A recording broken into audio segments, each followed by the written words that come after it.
मेरी बात याद रखिए, जो वक्त का चीफ मिनिस्टर होता उसके पास इनको जाके सरेंडर होना बहुत जरूरी है।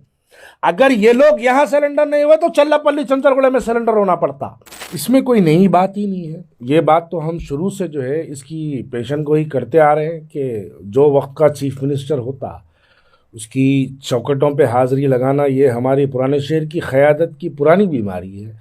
आप उठा के देखेंगे तो चंद्रबाबू नायडू से लेके वाई.एस. राजशेखर रेड्डी से लेके रोशैया से लेके आप के.सी.आर. ले लो, रेवंत ले लो, कल अगर राजा सिंह भी अगर चीफ मिनिस्टर बन गया तेलंगाना का तो ये लोग भी फिर वही चीफ मिनिस्टर के पास हमारी इज्जत देखो, बाप तो बाप रहेगा, ये गाने वाने सब एडिटिंग वेडिटिंग ज़बरदस्त चलती। भाई राजा सिंह के एक तरफ असदुद्दीन अवैसी साहब बैठते, दूसरी तरफ अकबरुद्दीन अवैसी साहब बैठे बाद उन्हें बोलता देखो भाई जलसों से पहले हम लोग जो बोली है वो बातों को बुरा नहीं मानना, इलेक्शन के बाद हमारी हुकूमत आ गई, अब चलाना है स्टेट, हम लोग बाजू बाजू बैठते। फिर ये लोग भी राजा सिंह जिंदाबाद बोलना भी ये लोग भी शुरू कर देते और फिर वो सोशल मीडिया वाले भी जो है आके राजा भाई जो है अच्छे आदमी है राजा भाई बुरे आदमी नहीं है, ये बात फिर जो है चेहरे हैदराबाद को सुनना ही चाहिए। देखो जिसको आरएसएस का एजेंट बोलते, आरएसएस टिल्लू बोलते, जिसको बोलते ले आके जो है कभी इख्तिदार में आने वाली नहीं है, मुसलमानों अपना वोट ज़ाया मत करो कांग्रेस को बोलती है। सबसे ज़्यादा परेशान किसको कर रहे हैं बोले तो ये जो सोशल मीडिया पे आके जो गालियां देने वाले हैं ये लोग सबसे ज़्यादा परेशान है। सुबह में मामू अच्छे बोलते आके धनाधन मामू की तारीफ में कांग्रेस को गालियां, शाम में साहब बोल रहे हैं कांग्रेस अच्छी है बोलते चलो फिर कांग्रेस को आके धनाधन तारीफा मामू को गालियां। तो साहब हम लोगों को तो आपका इंटेंशन क्लियर मालूम है कि आप जो वक्त का चीफ मिनिस्टर होता उसकी चौखट पे आपकी हाजिरी आपकी सलामी वार रहती, वो तो हमको मालूम है। लेकिन कंफ्यूज वो लोग ज़्यादा हो जा रहे हैं जो लोग आपको सुन के फॉलो करके जो माँ बहन की गालियाँ देते हैं ज़्यादा परेशान है। तो आप एक डिसाइड कर लो कि हम इनके साथ है तो है, इनके साथ नहीं है तो नहीं है, एक फाइनल डिसीजन आप लोग कर लो। मगर एक बात भी आपको सुनना बहुत समझना बहुत ज़रूरी है।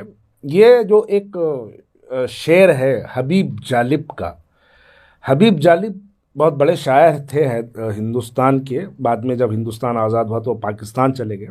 उनका एक बहुत बड़ा शेर है, बहुत सुनी है तेरी तकरीर नकीब, नहीं बदली है मेरी तकदीर हबीब। ये जो है हबीब जालिब का एक जो है शेर है।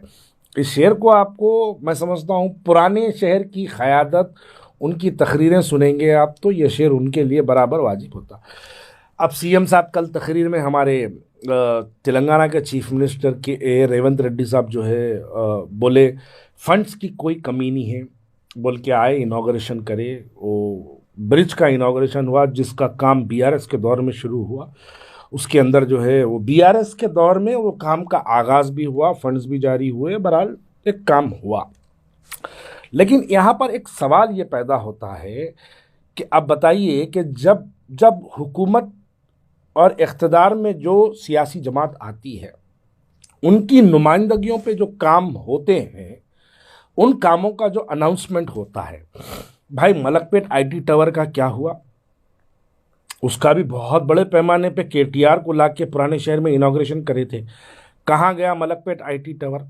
वो 125 एकड़ मुस्लिम ग्रेवयार्ड के लिए रंगारेड्डी डिस्ट्रिक्ट में जो ज़मीन अलॉट हुई थी, जिसका जीओ भी पास हुआ था, जिस पे आप लोग जश्न मनाए, एमएलए एमपी साहब को फूला पिना रहे, कॉर्पोरेटर जाके एमएलए साहब को फूला पिना रहे, इफ्तिदाई आप फेसबुक पे पोस्टर बना के डाल रहे। कहाँ गई वो ज़मीन? 125 एकड़ ज़मीन वो जो जियो पास हुआ था वो कहाँ गई? आप बताइए। 100 bedded hospital SRT colony Yakutpura में बनाएंगे बोल के ऐलान करे थे। याकूतपुरा में पूरे दारुसलाम से लेके याकूतपुरा तक जो है बैनरा लगाए थे, सोशल मीडिया भरा हुआ था, अखबार एहतिमाद में फ्रंट पेज पे पूरा भरपूर एक पेज का ऐड था। वो चोर टीवी तो जो है पूछो मत, पूरा दिन और रात लगा दिया था वो एसआरटी कॉलोनी 100 बेडेड हॉस्पिटल, बल्कि एक बेड नहीं है, बेड तो छोड़ो एक ईंट नहीं है, बना कुछ भी नहीं अब तक।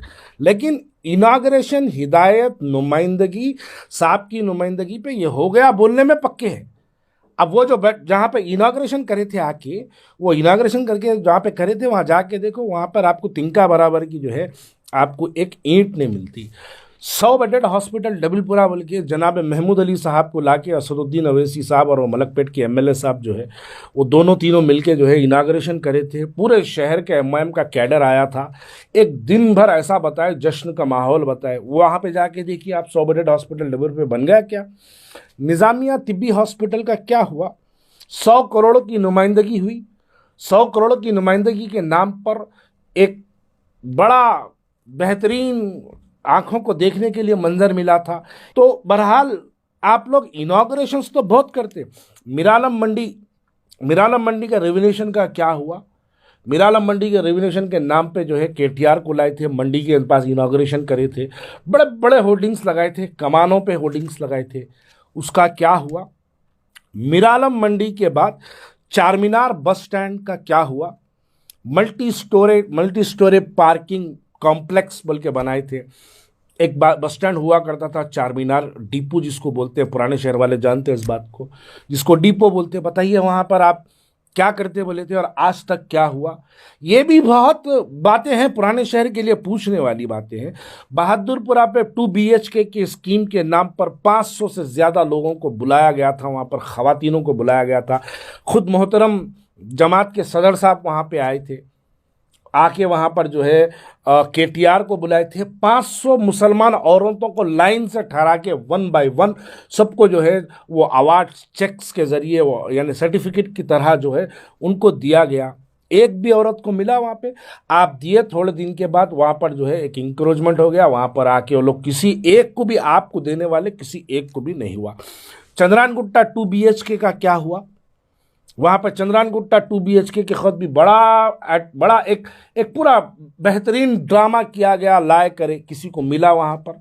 आप बताइए अफजलगंज पे अफजलगंज की मस्जिद के नाम पर 1,27,00,000 रुपये सैंक्शन हुए बोले। वो जाके केसीआर को यूँ फोटो बताए, उनका हाथ पकड़े, उनके हाथ का पकड़ के जो है दोनों एक दूसरे की जो है फ़ोटो लेके 1,27,00,000 रुपये का जो है उस मस्जिद के रेवोल्यूशन के नाम पर जो है आप पैसा सैंक्शन कराए बोले। वो पैसा पुराने शहर की उस मस्जिद को क्यों नहीं लगा? आप बताइए। अच्छा, मस्जिदों का छोड़ो, ये डेवलपमेंट का छोड़ो भाई, मंदिर का भी तो जो है लाल दरवाजे की जो मंदिर है, वो मंदिर के ऊपर भी जो है 10 करोड़ का फंड जो है आप लेके आए बोले। एक बड़ा जश्न मनाया गया। वो दारुसलाम को आए, आके वो लोग फूला पीना, इन खुशी खुशी फूला पहन लिए। सोशल मीडिया पे बोले वो सेकुलर, वो मुसलमान, वो क्या लिखे उसके ऊपर, यूनिटी इन डाइवर्सिटी बोल के एक जो है कैप्शन डाल के जो है आप लिखे। ये बातें जो है ना भाई, देखिए बोलना बहुत आसान होता, लेकिन पुराने शहर के अंदर जब जो हुकूमत होती, हुकूमत को सिर्फ पुराने शहर की तरक्याती कामों के नाम पर जोड़ा जाता। लेकिन जब काम करने का वक्त आता तो आप देखिए जितने पुराने शहर के लिए वादे किए गए हैं, जो हुकूमतें आती है वो हुकूमत पुराने शहर के लिए वादे ज़रूर करते। मैं अगर याद दिलाऊं तो YS राजशेखर रेड्डी के दौर में 2000 crore rupees old city fund, old city package के नाम पे लिया गया था। कहाँ लगा 2000 करोड़ रुपया पुराने शहर के लिए? देखिए वक्त की हुकूमत आती, जाते सरेंडर हो जाते, बड़े बड़े बातें करते, लेकिन दरअसल ये अपनी जाती तरक्की के लिए और इनके जो 2 नंबरों के कारोबार है उस कारोबारों को छुपाने के लिए, वक्फ की जायदादें जो लूटी है उसको ढांपने के लिए इनको झुकना बहुत ज़रूरी है। मेरी बात याद रखिए, जो वक्त का चीफ मिनिस्टर होता उसके पास इनको जाके सरेंडर होना बहुत ज़रूरी है। अगर ये लोग यहां सरेंडर नहीं हुए तो चल्लापल्ली चंचलगुड़ा में सरेंडर होना पड़ता। इसलिए सरेंडर होना पड़ता क्योंकि एक चीफ मिनिस्टर इनके ऊपर इंक्वायरी कंडक्ट कर दे अगर, तो भाई साहब 2 सेब 2 मौसम भी लेके हमको भी मुलाकात के लिए आना पड़ता आपसे। क्योंकि इतने आपके जो है पुराने शहर के अंदर लूटे हुए कारनामे हैं कि मैं क्या बताऊं। ऐसे कई फंड्स है जिसके ऊपर एक इंक्वायरी अगर आपकी प्रॉपर तरीके से की जाए तो चले जाते जेल को। ये तमाम चीजें नहीं होना, इस वास्ते जाके सरेंडर हो जाना। ये जो सिलसिला है ये आज से नहीं है, ये एक जमाने से ये सिलसिला बना हुआ है।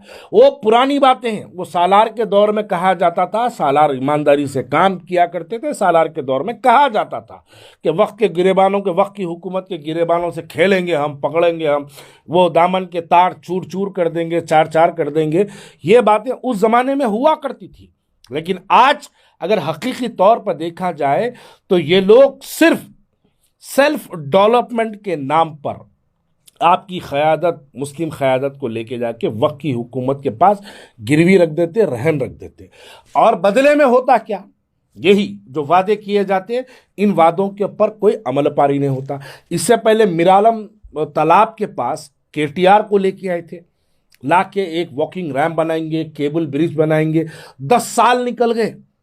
10 साल के बाद भी फिर हमारे कानों को वही सुनने के लिए मिला कि केबल ब्रिज फिर बनाएंगे। वो चीफ मिनिस्टर भी आया, केबल ब्रिज बनाने का वादा करा, ये चीफ मिनिस्टर भी आया, केबल ब्रिज बनाने का वादा करा, लेकिन मुरीदा बस साहब की तारीफ में लगे हुए। सवाल करो, पूछो, आज से आप 10 साल पहले ये वादा करे थे पुराने शहर वालों को कि पुराने शहर के अंदर मिरालम मंडी की जो है रिवोल्यूशन का काम किया जाएगा, क्या हुआ?